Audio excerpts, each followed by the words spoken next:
और अब उस खबर से खबरदार कर दें जहां सरकार अब बेरोजगारों के पैसे से ही कमाई करने लगी है। मध्य प्रदेश में सरकार ने खुद बताया है कि 500 करोड़ रुपए से ज्यादा कर्मचारी चयन बोर्ड को बेरोजगारों के फॉर्म के पैसे से मिला है, जिसका ब्याज तक सरकार पाती है। लेकिन उन्हीं बेरोजगारों से जब वादा पूरा करना होता है तो सरकार भूल जाती है। अब केवल एक बार ही वन टाइम परीक्षा शुल्क जमा करना होगा और सब परीक्षाओं में, सभी इंटरव्यूज में वो भाग ले सकेंगे। हमारे बच्चों को मध्य प्रदेश से मामा जी वादा करके केंद्र पहुंच गए।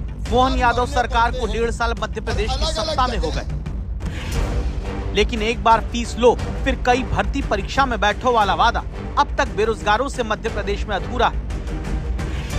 बेरोजगार युवा मुश्किल से अपने घर से पैसा मंगाकर किसी तरह रहने, खाने, कोचिंग, किताब का खर्च उठाते हैं। उनकी मांग रही है कि सरकार या तो परीक्षा शुल्क फ्री करे या वन टाइम एग्जाम फीस लिया करे। सबके लिए अलग अलग फीस देनी पड़ती है। हम घर से लिमिटेड पैसे मंगाते हैं, जैसे हमारी पॉकेट मनी होती है, क्योंकि हम अनएम्प्लॉयड है अभी, और उसमें हमारे लिए बार बार फीस देना हमारे लिए थोड़ा प्रॉब्लम क्रिएट करता है। या तो यहाँ पे फीस माफ कर दी जाए, या फिर ऐसा हो यहाँ पे भी बाकी स्टेट की तरह कि एक बार जब आप SSID क्रिएट कर रहे हो उस वक्त आपकी फीस लगे, उसके बाद में आप जितने भी MP के एग्जाम दे रहे हो तो वो सारे आपके निःशुल्क हो। घर से लिमिटेड पैसा आता है, 5,000 रुपये महीना आता है, उसमें ही खाना पीना रहना, लाइब्रेरी की फ़ीस और भी एक्सपेंसेस रहते हैं, किताब विताब के सब उठाने पड़ते हैं। अगर कोई एग्ज़ाम आता है महीने में, अगर 2 एग्ज़ाम आ गए तो दोनों की फ़ीस लगती है।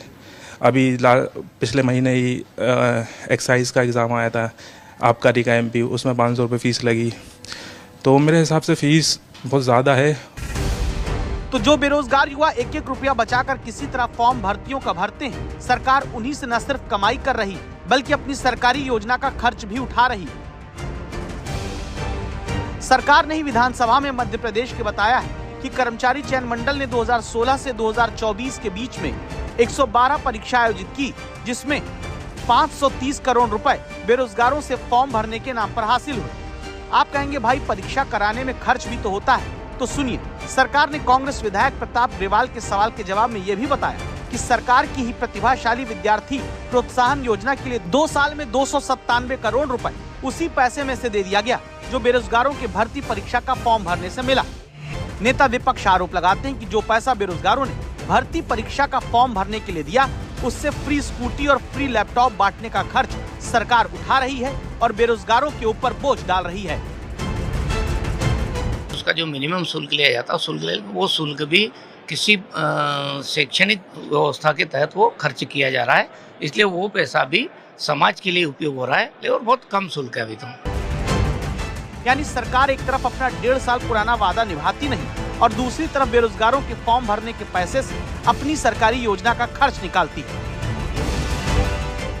एक तरफ मध्य प्रदेश की सरकार उद्योगपतियों को कौड़ियों के दाम जमीनें तो दे देती है, लेकिन एक तरह से निःशुल्क परीक्षा आयोजित नहीं कर सकती। एक तरह से प्रदेश के बेरोजगार के साथ में खिलवाड़ है।